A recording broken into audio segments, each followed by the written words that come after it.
नमस्कार दोस्तों, मैं हूं अशोक वर्मा। आप देख रहे हैं टीवी 20 न्यूज। खबरों का सिलसिला जारी है, बने रहिए हमारे साथ।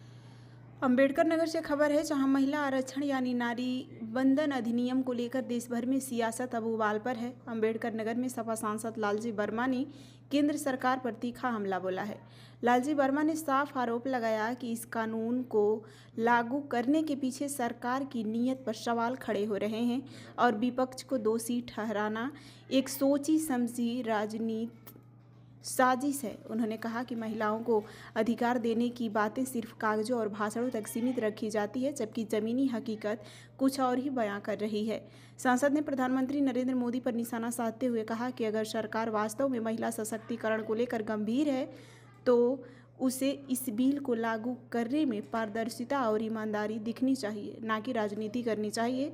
उन्होंने दो टूक कहा कि सिर्फ कानून बना देना काफ़ी नहीं है, बल्कि असली परीक्षा उसके ईमानदार और प्रभावी क्रियान्वयन की होती है। फिलहाल इस बयान के बाद से सियासी पारा चढ़ गया है और महिला आरक्षण को लेकर आरोप प्रत्यारोप का दौर और तेज होने की संभावना है। भारतीय जनता पार्टी जो महिलाओं को केवल गुमराह कर रही है, उसने जानबूझकर तत्काल इस बात को न करके लोकसभा में सीटों को बढ़ाने का लेकर आने का काम किया, 850 सीटें।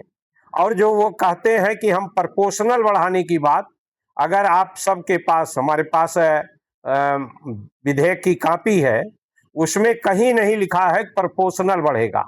उसमें लिखा है कि आयोग जो डिलिमिटेशन आयोग बनेगा, जिसमें चीफ सुप्रीम कोर्ट से एक जज या रिटायर या कार्यरत जज को सरकार चुनने का काम करेगी, एक चुनाव आयोग होगा और एक राज्यों के चुनाव आयोग होंगे।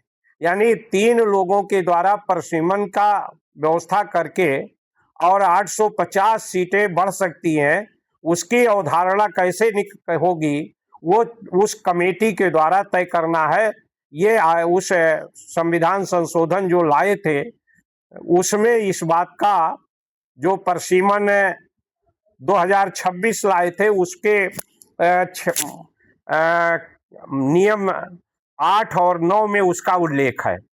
तो ये केवल गुमराह करके इस देश की जो संरचना है, संघीय ढांचा है, उसको भारतीय जनता पार्टी अपने स्वार्थ में कमजोर करना चाहती थी, जिसके कारण सभी विपक्ष के लोगों ने मिलकर उनके इस मंसूबे को पूरा नहीं होने दिया। और उस परिसीमन में भी अभी जम्मू कश्मीर और आसाम में नया परिसीमन हुआ है, उसका जो देखने को मिला है कि भारतीय जनता पार्टी ने काट छांट कर इस तरह के क्षेत्र बनाने का काम किया कि जिससे उनको जीत हासिल हो सके। इस बात को ध्यान में रखते हुए सारे विपक्ष ने उन पर विश्वास नहीं किया और ये कहा कि 334 का हटाने के लिए आप प्रस्ताव लाइए, हम सर्वसम्मत से उसको हटाने में आपका साथ देने का काम करेंगे, जिससे कि 543 सीटों पर जो वर्तमान में विधानसभाओं की सीटें हैं उसी पर वो लागू हो जाए। और इन्होंने विधानसभा में सीट बढ़ाने का कोई प्रस्ताव नहीं लाए थे, केवल लोकसभा में 850। विपक्ष के तमाम लोगों ने कहा और मैंने भी इस बात को जिक्र किया कि भाई 543 की संख्या होने के बाद भी सभी सदस्यों को अपने क्षेत्र की बात उठाने का मौका नहीं मिलता। अगर 850 सीट हो जाएगी तो मैं समझता हूं कि शायद ही किसी सदस्य को अवसर मिल पावे। इसलिए इस तरह का नाटक करने का काम भारतीय जनता पार्टी ने किया है। मैं इस बात को भी कहना चाहूंगा कि 2023 में आप लोगों ने स्वयं इस बात को देखें कि हर शहरों में माननीय मोदी जी का नारी बंधन करने का, नारियों ने स्वागत करने का काम किया। अगर नहीं पास हुआ था तो फिर क्यों किया? आज फिर से वो नाटक करने का जो काम कर रहे हैं वो पूरी तरह से चुनाव को प्रभावित करने के लिए, और जिस तरह से प्रधानमंत्री का टैग लगाकर उन्होंने संबोधन करने का काम किया है, चुनाव आचार संहिता का भी उल्लंघन है। चुनाव आयोग मूक बना हुआ है, जो उनकी कठपुतली बना है, जिसके कारण उस पर कार्रवाई नहीं कर रहा। अभी माननीय प्रधानमंत्री जी द्वारा परसों संबोधन में 8 बजे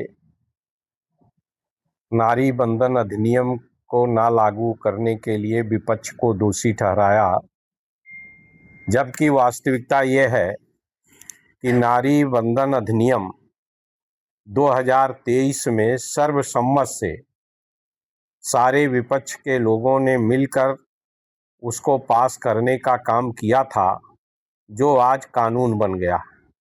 लेकिन उसको भारतीय जनता पार्टी ने स्वयं जानबूझकर परसीमन से और अगली जनगणना से जोड़ने का काम किया था।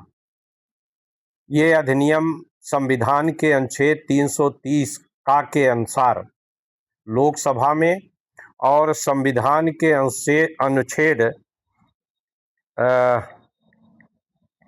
332A के अनुसार सभी विधानसभाओं में 33% का आरक्षण देने का काम किया गया था।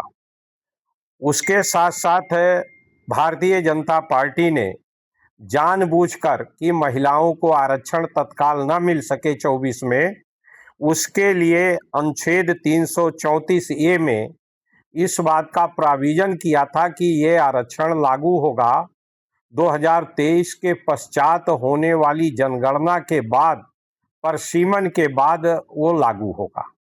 यानी वो आज कानून है।